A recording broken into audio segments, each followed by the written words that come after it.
Good afternoon, this is Eric Markland again with Markland Designs of Atlanta, and today we'll be discussing this beautiful 2016 Harley-Davidson Road Glide known as Black Mamba. So here is a quick little view of it, and we're going to get in discussions as far as what was done, what wasn't done, and the overall goal of the vehicle. After bouncing ideas back and forth, we came up with a final product selection. We came with the Sony AX5000 head unit, DSR1 from Rockford Fosgate, Soundigital amplifiers, speakers from Ground Zero, and sound treatment from Soundskins. Really good product, very solid, and definitely meets the needs of the client and space requirements of the motorcycle. So starting off with the head unit, here we have the AX5000, which is an Android Auto, Apple CarPlay head unit, 7-inch display, Bluetooth, you name it, it's got it. One of the key important features of any device, you always want to make sure it stays up to date. So that's the first thing that we did, was actually update the actual head unit.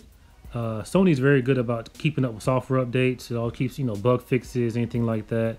We definitely took care of that first before we went any further. And as always, any vehicle, especially a motorcycle, you want to use oxygen-free copper. And of course, Stinger's the best at that. So we use Stinger wire on every vehicle. Getting signal from the front of the actual bike to the rear is very important. Here you can see we did that. All the wires ran, covered in Tech Flex, quick connects, and everything's labeled. Even the power wire, ground wire, signal wire, everything is covered in Tech Flex to not only protect the wire, but it also has a very professional and clean look. In the front fairing, we decided to go with the Ground Zero red baskets. Very popular driver, very efficient. A very natural sounding driver. In the rear, we went the Ground Zero Super Tweeter and also the Ground Zero Black Basket. Inside of the actual bags, Soundskins Pro sound deadening material was used throughout that bags to help with any unwanted noise, vibrations from the woofers. Here you can see the woofer in the background. It's a 10-inch driver, and we also use quick connections. Since there's 3 drivers in per bag, 3 different size connectors were used. We used TX90s, which is a larger size quick connect for the woofer, TS60s for the mid-range, and then a TX30 for the tweeters. The advantage of that is that when the bags are removed, having 3 different sizes, you can never really connect them incorrectly. So it kind of makes it kind of dummy proof in a sense. So small goes to small, medium goes to medium, large goes to large. Also, with that size, it allows you to use larger gauge wire. So for instance, the woofers running 12 gauge wire to the woofers and 16 gauge for the mid-range and the tweeter. Moving on to the tour pack, you can see our wires ran into the tour pack with a waterproof connector.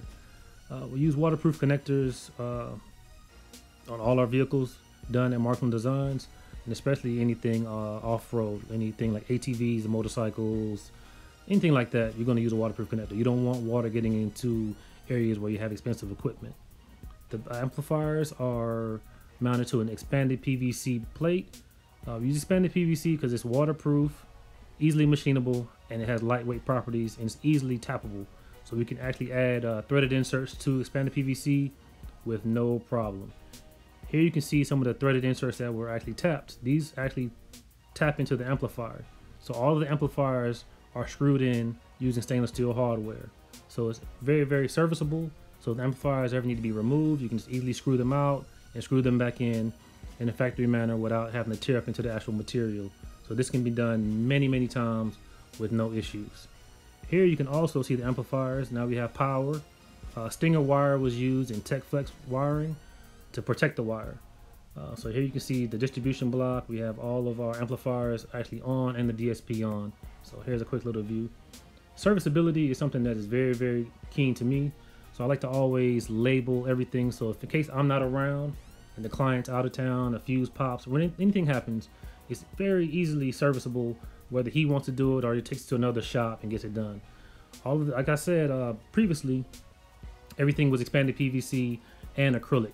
So there's not an ounce of wood in this install. Even the mounts were made out of acrylic and glued together using acrylic cement.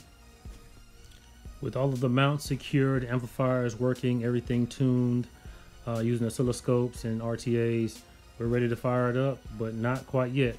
We have to start fabricating the actual last panel that's going to actually cover the amplifiers. So looking at the bike, I tried to, draw elements from that. And the first thing I noticed that, being a black bike, you had a lot of stainless steel and polished aluminum accent pieces. So that's when I kind of drew inspiration for the back panel, was kind of taking that aspects visually from the motorcycle and drawing that to the actual back. I didn't want to just come with some crazy design that didn't flow and didn't match. So I saw elements around the gauges and stuff like that I said I wanted to kind of pull that into the final design in the back. Also, the owner of the vehicle is a very, very big Kobe Bryant fan. Rest in peace to Kobe Bryant. And definitely lives by that Mamba mentality. So he named the bike Black Mamba, and I wanted to kind of add some of that Mamba to the back as well. So you can kind of see here where I actually added the Black Mamba Nike logo into the actual back panel. Then you have the aluminum silver trim. You have the grill mesh, and the grill mesh is actually functional because these amplifiers do put out a good amount of heat, and you don't want to just have the heat trapped. So it does allow the heat to actually rise out of the amplifiers. So it kind of gives a dual purpose. It kind of protects the amplifiers, but also allows heat to draw through.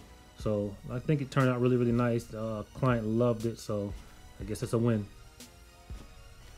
So thank you for taking the time, checking out this video slideshow.